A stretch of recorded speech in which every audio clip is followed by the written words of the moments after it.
Today I'll show you differential inductive switch LDC0851 by the Texas Instruments, and for that purpose I created a simple demo for movement detection / rotation detection.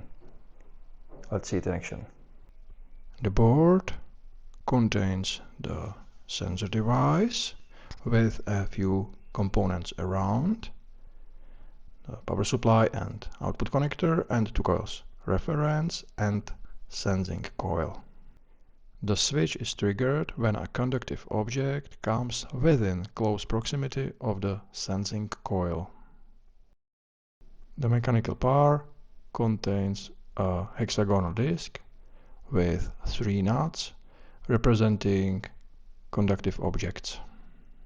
Again, the switch is triggered when a conductive object comes within close proximity of the sensing coil. The reference coil at that moment doesn't sense any object, and this prevents false triggering.